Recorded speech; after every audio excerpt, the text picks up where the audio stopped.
Yes, hello. Today Klaus and I would talk a little bit about our new HC hydrocarbon series.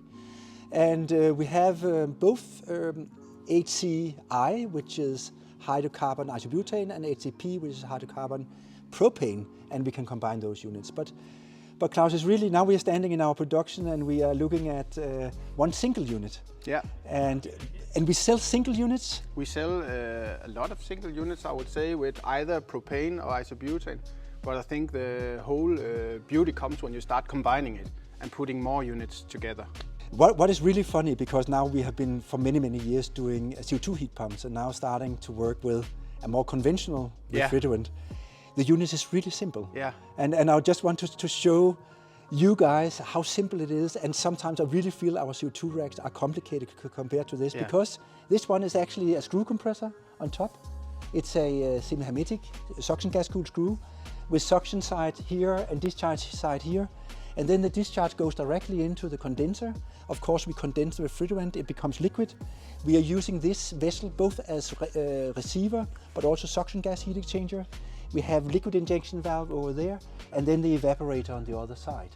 Evaporating and coming back on the suction side. When we have an application with a customer, we have software and we try to calculate the most optimal design. And even if we don't have the right software, we develop it for the project. So what we are looking at is typically large delta T on the water side, either large delta T on the hot water side, or the cold side. Yeah. And if you have a large glide on the water side, it makes sense to couple in series.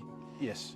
But if you have a very narrow temperature difference, you maybe do it in parallel. Yeah, and very often we see that you have a high glide on the warm side, for instance in district heating, where you want to heat up water from 40-50 degrees to 80-90 degrees. So obviously it would make sense to couple them in serial on the hot side, where the source could easily be with a narrow delta T, like wastewater, or where you only have 5 or 10 Kelvin to cool down, and then you can couple them in parallel.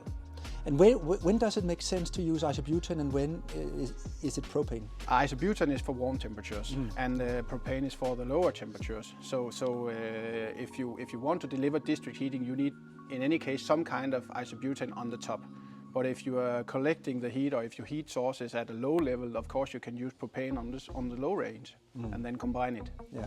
And Klaus, here we are standing in our new building and we manufacture the single units and finalize them, but then we can walk to the neighbor building and we can have a look on how we combine the units into multiple units. So now we are in the manufacturing building where we are doing the multiple units, and we combine the units here in this facility, and we also build it inside cabinets. So can you explain this unit, Klaus, where we have 3 single units? Yeah, so we have basically 3 individual heat pumps here, and you can see that they are coupled or connected in parallel on the cold side, meaning on the evaporator, the heat source, because the water is entering here and then distributed equally out to each evaporator, where it goes out again, also in parallel, of course.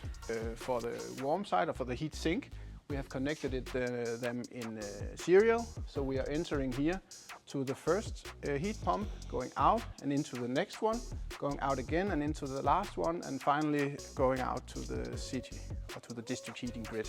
Yeah, exactly. And it's pretty amazing, because in this unit we can have up to 3 megawatt. Yeah. And as you can see, we are building the unit inside a cabinet. It's of course a flammable refrigerant.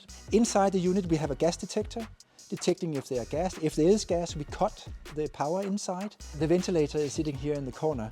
And this is all due to flammable refrigerant and the risk assessment that we have done according to flammability. And of course it's an ATEX ventilator, because when we cut the power for the compressor and the rest of the equipment in case of a leakage, there's no power there, but the fan has to be continuing to operate, so that is an ATEX ventilator. And then we spent quite a bit of time on the engineering side to reduce noise. And one nice little feature, I think, is having these support legs. They are actually not in direct contact with the cabinet, because you see there is a small Sikaflex tightening thing here. So the rack have actually direct contact to the frame in the bottom and not the casing. So, you know, we hope that the sound from this unit will be extremely low. Maybe have a look at the electrical panel. Yeah, because of course the electrical panel you can show, but it's separated from the compressor compartment exactly to this reason that we don't want the cables and the electrical components inside the compressor chamber. Yeah, so you can actually see here that it's a separate room or space, meaning that there will never be any risk of explosion or flammability inside this space. And then I think the last thing is that this is a triple unit, but we can have many triple units as well. If it's a large data center or any large application with high capacity, then we have a master-slave or cluster control, so we can control not only one triple unit, but maybe 10 triple units or 20 triple units.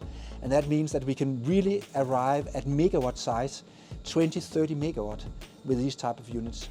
Having the redundancy, but also having the part load capacity. And we think it's a really, really nice solution. Also when maybe the application is expanded for more load, we can expand as the new building or new data center is built.